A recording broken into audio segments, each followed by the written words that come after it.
Hi, welcome to Joycelyn Schedler Art, and today I am going to just break down for you the items that I take in my plein air painting backpack as a pastel artist. I am getting ready to go out with some friends tomorrow to paint in plein air, and so I want to be sure all my equipment works, and I want to make sure that I have everything that I will need to have a fun experience. So right off, as you see in the camera there, the backpack that I use is called a Sienna.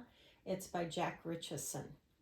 And I have found it to be a very good backpack. It's very sturdy and has plenty of pockets and things for all of my gear. So I get right to what I have. Some things already still in it. In this front pocket, I carry little baggies so that I carry out whatever I carry in. Further down in there are two kitchen size bags. The one kitchen size bag will take in this whole backpack, and the other kitchen size kitchen size trash bag will cover my easel and my pastel box if it just comes a sudden downpour. So I'm prepared with those two waterproof items. In this little pocket, I carry this baggie, which has essentials like sunscreen, bug spray, Advil and Tylenol, and Benadryl in case of a bite, some chapstick, some lotion, and a hair tie. Those are just some personal items that I want to have handy out in the field. I also load in some business cards so that if someone stops by and says, "Ooh, I love your art," here, take one of my business cards, look at my website, see some more things. In the front little pocket up here, this little guy, is where I will put my sun umbrella. So I put that in here. Seat that in there. Has a little Velcro tab. It also has a latch here. So that's secure in there now and nothing pointing out. All right. On the outside pocket over here, I have a raincoat and a windbreaker all in one. It's all folded up in this nice little bag. I got that years ago and it has been a lifesaver. So that's wonderful. Keeps me dry in case it starts to rain. Okay. So then working back to front, the way I load my backpack is I start with my papers. Pastels work on generally sanded papers, and so those have to be protected. I have come up with a way to both create an easel and protection for my paper surfaces.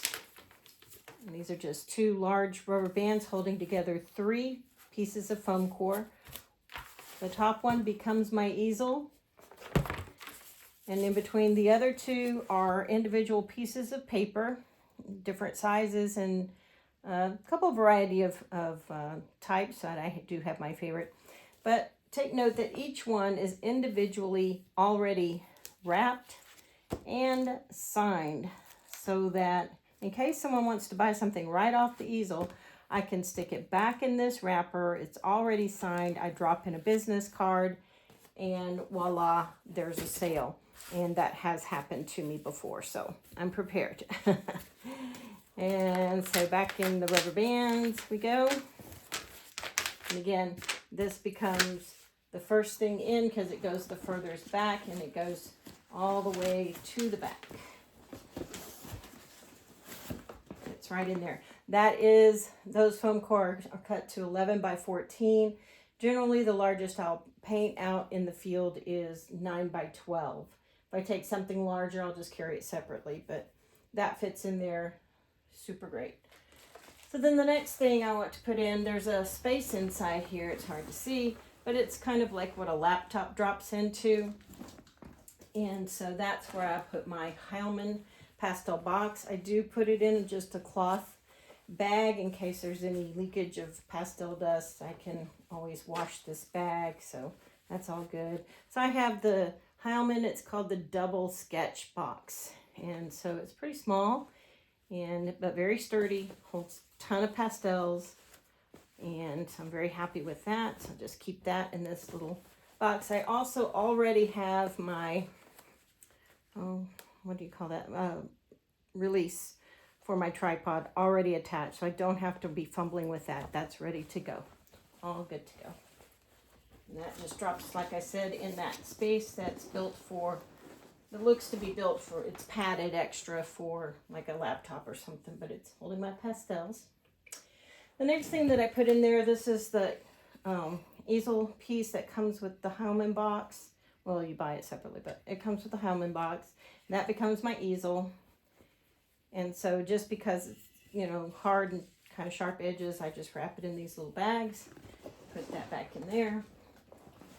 Fits in there. Great. Holds bag open. A few other things I throw in there. This is just a padded package with viewfinder, grayscales, things like that, composition things.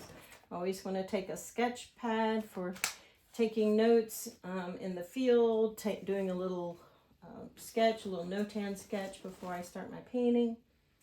And then the next things I have in there, this is a little tray that hooks onto the Hellman box. And I do usually put in some hand wipes because pastels get really dusty. And in this little bag, I have extra things, clips, binder clips, pencil for sketching, charcoal for sketching, things that might break. Just various little drawing tools, basically. And there's a little pocket inside, in the front pocket, that I slide those down into. I take tape to attach my paper to my foam core surfaces. And then I take a little cloth. And this is just a square tablecloth that can be washed, and it's been washed a bunch of times. But it goes down on the ground, and it's really nice when you're painting and you drop a green pastel in the green grass, and that is a hunt. So I've learned that having a cloth, something down there to catch things like that, is really helpful. Also, it's handy if I end up near a sidewalk or something that I don't want to get pastel dust on. I have something to put down and protect their surface. So that goes in there. The other item I use is kind of basically a chamois cloth. I wet one end for wiping my hands. I leave the other end dry for wiping my hands and cleaning pastels as I go along. I also always wear an apron. So I always keep an apron. I'm like, when I'm cooking, I'm wiping my hands on my apron. I do the same thing when I have pastel on my hands. So that is all that goes in that bag. There is a lot of space left in it, but what I'm being concerned about is the weight of it. And at this point, with the items that you saw me put in there, I'm at about 10 or 11 pounds, something like that. So I do still have room to throw in a little pouch with my cell phone and credit cards and stuff, or license, ID, blah, blah, blah, in there. A little snack if I need one. I generally carry at least a little beef stick or something in case I get hungry. On this side, there is a pocket for a big water. I do carry a big water with me always. My goal is to have my hands as free as possible so I can hike in to the beautiful spots to paint. So that goes in there. And there are some other little clips on the back. They do have nice padded straps. There is a padded back. There is also a strap that will go around your waist to support your back. Other little items I tack on here are an extra pair of eyeglasses that do not turn to sunglasses. My usual glasses transition to sunglasses, so I don't want to be painting in sunglasses, so that's what those are. And then I have this. This is for emergencies. It's the birdie whistle. It's very loud. You just pull it off of there, and this starts flashing very brightly, and hopefully I never have to use it, but I do have it if I do. So that's my backpack. It's ready to go. Everything I need. Paper, easel, pastels, and so the last piece then is a tripod, and I do carry that separately. It would fit in there, but again, I'm more concerned about weight on my back. So this I can easily, comes with a carrying case. I tag it because there's probably 100 people that have a black back bag with their tripod in it. So this is my tripod. It's labeled and ready to go with a luggage tag. This one happens to be the Lake Tahoe Reno convention with Pace. So that's it. That is all I need to take. Like I said, I add a water, but that is all I need to take in with me. I can carry it on my back and still have a hand free with a camera or something to take photos along the way if I want to. But, well, that's what I have, and I love it. So, happy painting.